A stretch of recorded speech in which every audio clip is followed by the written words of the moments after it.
Fim do PDV. Embraer encerra programa de demissões voluntárias sem divulgar o número de adesões. Porque a gente não sabe exatamente o que vai acontecer após o PDV se ela não conseguir alcançar o número de demissões que ela pretende. Então é um clima de apreensão, né? A inovação contra a crise. Empresas brasileiras que buscam a inovação crescem 16% a mais do que as que não se preocupam em inserir novas ideias no mercado. Transtorno. Greve de motoristas e cobradores deixa Taubaté sem transporte. Os ônibus voltaram a circular somente à tarde. Nós não temos culpa disso. É o povo que sofre com isso. Eleições 2016. Começa a série de entrevistas com candidatos à Prefeitura de São José dos Campos. Felício Ramute, do PSDB, vai estar ao vivo na bancada do Band Cidade. Rio 2016. Depois do ouro nas duplas, Todd Jacareí é eliminado na disputa individual da bocha na Paralimpíada. Mundial de Surf. Felipe Toledo, de Ubatuba, sofre com a falta de ondas e cai na semifinal da etapa da Califórnia. Agora no Band Cidade.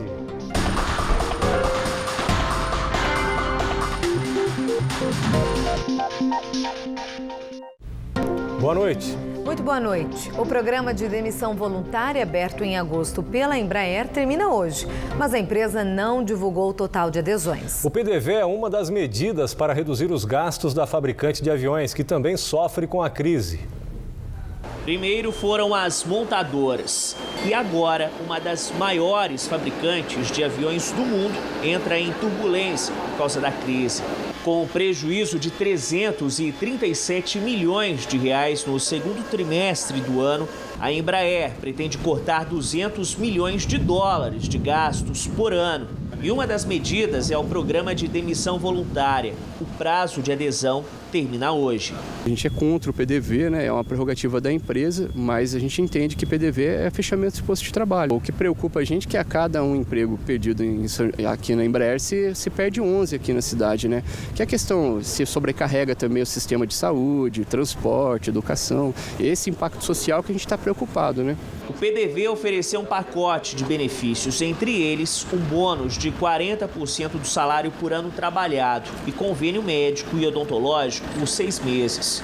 O número de funcionários que aderiram ao PDV aqui da Embraer ainda não foi divulgado, o que deve acontecer nesta quinta-feira, após o fim do prazo das inscrições. Os metalúrgicos que tiverem os pedidos de demissão aceitos pela empresa devem ser desligados a partir da primeira semana de outubro. Segundo o Sindicato dos Metalúrgicos, os funcionários temem que o número de adesões seja insuficiente e que mais cortes ocorram na fábrica. Uma nova rodada de negociações deve acontecer esta semana para garantir os empregos. A saída que o sindicato vê nesse momento é que a empresa pare de fazer as transferências das montagens do Feno, do Legacy para os Estados Unidos, que está deixando de gerar emprego aqui no Brasil. Marina, que trabalha na Embraer desde 2013, está apreensiva com o resultado do PDV. Porque a gente não sabe exatamente o que vai acontecer após o PDV se ela não conseguir alcançar o número de demissões que ela pretende. Então é um clima de apreensão, né? A Embraer informou que tem até dia 23 de setembro para analisar os pedidos de demissão voluntária. Olha, mas inovar tem sido a fórmula de muitos empresários, né? Mas para vencer essa crise. Verdade. Uma pesquisa revela que empresas que apresentam algo novo no mercado crescem 16% a mais do que as que continuam com a mesma estratégia. Há 11 anos, Mauro prestava serviços de telecomunicação apenas para grandes companhias. Mas desde o início deste ano, resolveu expandir o negócio e agora fecha contratos também com pequenas empresas. A decisão, em plena crise, deu certo. O número de atendimentos dobrou. Essa é uma oportunidade da gente oferecer, primeiro, o serviço para um segmento que a gente não atendia, tá certo? E segundo, para fortalecer essa relação de parceria com empresas que participam conosco dessa prestação de serviço a nível Brasil. Já Alberto e Thomas são parceiros em uma empresa de engenharia.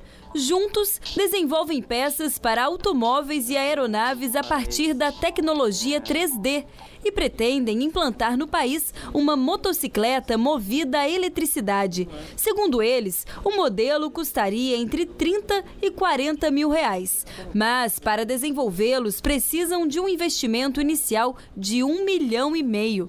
As dúvidas de como levantar este valor foram esclarecidas em um encontro empresarial no Parque Tecnológico de São José dos Campos, realizado em parceria com a agência Desenvolve São Paulo, banco público ligado à Secretaria Estadual da Fazenda. Ela já existe no mundo, existe nos Estados Unidos, existe na Europa, na China e não existe no Brasil. E tem um apelo de energia sustentável. A gente vai bater em várias portas aí até conseguir o que a gente precisa, né? Que é o auxílio para fazer a nossa ideia virar uma coisa concreta, né? De acordo com dados da FINEP, a financiadora de estudos e projetos do governo federal, empresas brasileiras que buscam a inovação crescem 16% a mais do que as que não se preocupam em inserir novas ideias no mercado. Mesmo assim, as pequenas e médias empresas gastam pouco com inovação, segundo uma pesquisa feita pela Confederação Nacional da Indústria, enquanto 37,5% das grandes companhias investem mais de 5% do orçamento, 21,7% das firmas de pequeno porte fazem o mesmo. Os empreendedores que não têm como arcar com os custos da inovação também poderão receber aportes do banco público depois de uma análise. Existem alguns casos que podem ser direcionados para entidades tipo FAPESP, o Senai, SESI, algo que quando dependem de subvenção econômica ou se precisam de um endividamento, né, estão caracterizados mais que um endividamento direcionado a Desenvolve São Paulo ou os BNDES ou FINEP. Em alguns casos, quando tem um perfil de fundo de participação encaminhado para as gestoras de fundo de participação com parceria nossa a SP Ventures.